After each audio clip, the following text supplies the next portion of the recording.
Hi everyone, this is a short screencast for Independent Colleges Dublin, covering the area of CIMA E1 for November 2014. And in this particular screencast, I'm just going to run through some possible themes. And these are sort of trends in the exam over the last sort of 3 or 4 years, and what types of things that you see coming up on a reasonably regular basis. I think the focus for these themes would be more often than not Section C style questions, although obviously anything is fair game across each of the 3 sections. Okay, so what I've done is just broken the syllabus down into the 5 main areas and just picked out 1 or 2 that I think are fairly common. So under the global business environment, the first thing that I picked out is BRIC, or the BRIC economies. And you'll know from your practice and revision kits that there are 1 or 2 questions on this area of the emergence of the BRIC economies and the reasons why BRIC economies are now so important in a worldwide economic sense. And you'll probably remember that the split between the reasons for their emergence is really sort of twofold. And the first one is really global factors, or indeed globalization, so things like IT. And the other side of it is really country-specific factors. So things like the development of wealthy middle class, education, more access to wealth and disposable income, and a merging of tastes. So in that sort of question, I would expect a sort of a list style approach, with the list coming in basically 2 parts. Firstly, globalization and what that means, and obviously a fair amount of that is IT and or infrastructure, transport infrastructure based. Second side of it is country specific stuff. So you should be familiar with 2 or 3 at least, 2 or 3 areas under each of those headings in order to be able to score well on a written question on BRIC, or perhaps even a Section B style question.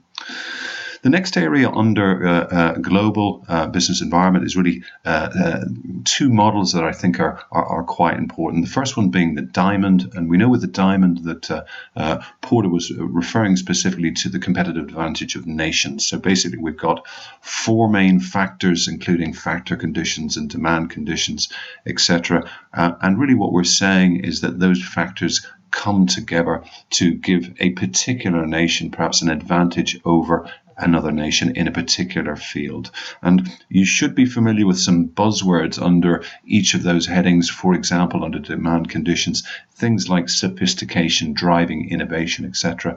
And perhaps under related and supporting industries, we're talking about clusters and mutual support between any number of related industries.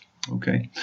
Do remember on Porter's diamond those 2 extra points of government intervention, or indeed lack of it, and indeed chance events, and that will be helpful for you to get a good solid answer.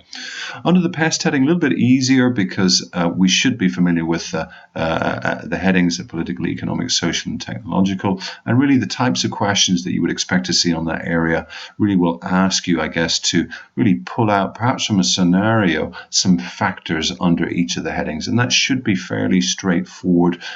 There's a little bit of a crossover perhaps between P and E, political and economic. Social, you can always mention culture under that area. Obviously we know what culture stands for through Handy's or Hofstede's definition.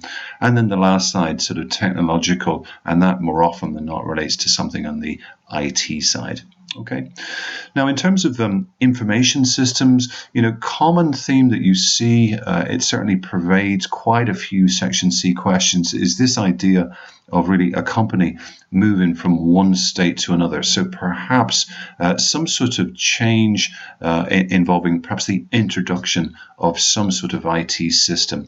And really what generally speaking, the examiner tends to ask for there is, what does the company need to do in order to make this change successful. So things like commitment from senior management, obviously things like training, funding, and that type of thing. So really, again, a sort of a list style approach will work with that. If you have the time, have a look at a question on IT change and really what is required to make it successful. Linked into that is this area of systems changeover, and that's certainly something that could be examined across the sections A, B, and C. And really what we're talking about there is things like direct or big bang versus sort of parallel, etc. And I think the key issue there, to a large extent, is sort of cost and perhaps even time. So what the examiner may be looking for, apart from perhaps the definition of each of the main four system changeover methods, is really perhaps the upside and downside. So certainly sort of cost, indeed time, and also perhaps risk with something like a direct change. There's a lot of risk associated with a direct changeover. So do have a look at a question of that ilk if you have the time. Next point is just operations management. Quite a few areas here of importance, and the first one that I picked out is just this area of the basic supply chain. So in terms of operations management, I think one of the key areas that does tend to get examined regularly is this area of this sort of new thinking or emergent thinking. This idea that we bring the supplier closer to ourselves through a number of different means, possibly IT-related means. And really, so in a sense, what we're saying is that rather than focusing our attention on something like price, for example, we're really looking to make supply a strategic element of our business and really forge closer relations with supplier. And perhaps the examiner could come at why that would be beneficial to the company. Okay. Next point sort of linked into that is again a model, and it's Porter's value chain, and we'll be familiar with hopefully with the main elements of it, the 9 main elements, and the definition of Porter's value chain is important too. It's really a means of a company perhaps increasing its margin or increasing its efficiency.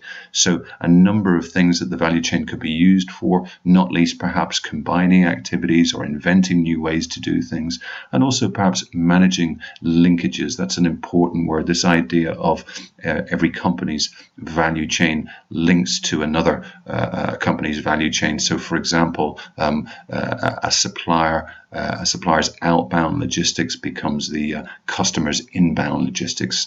Now, over and above that, I think within the company's own value chain, obviously what we're looking to do is just really do things more efficiently. So undertake activities more efficiently. So, and that is all driving what you'll see in the diagram, driving the margin. Okay.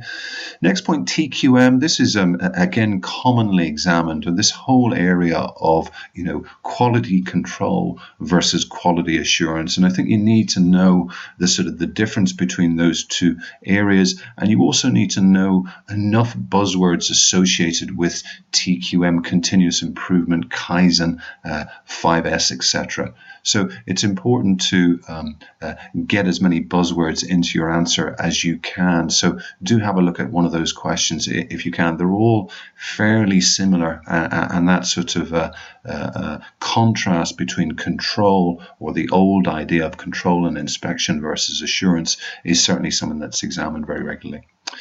On the marketing area, I've picked out brand management. That does tend to be examined fairly regularly, and I think that many of the questions sort of focus in on really what a brand is, and perhaps what the upside is of being better at managing your brand.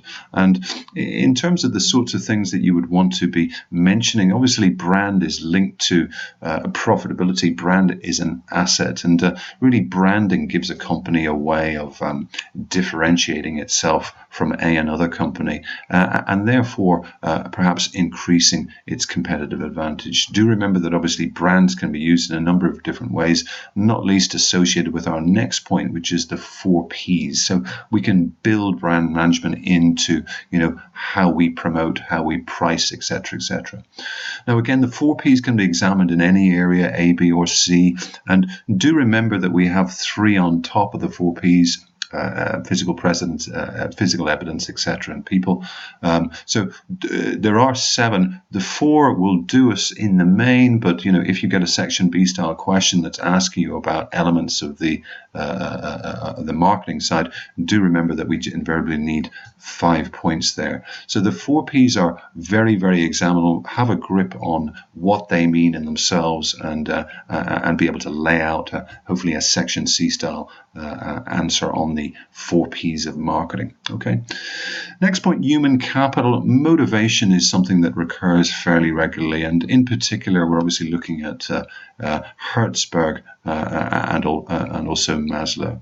And I think it's important to be able to distinguish between the two of them and not get confused, and do be aware of key points such as the dual factor theory for Hertzberg, and just this idea that the hygiene factors can only create dissatisfaction. They're unlikely to motivate, and it's really that those motivators will motivate things like high-end stuff like recognition, etc. So don't confuse those two theories. Be familiar with each of the elements of each one.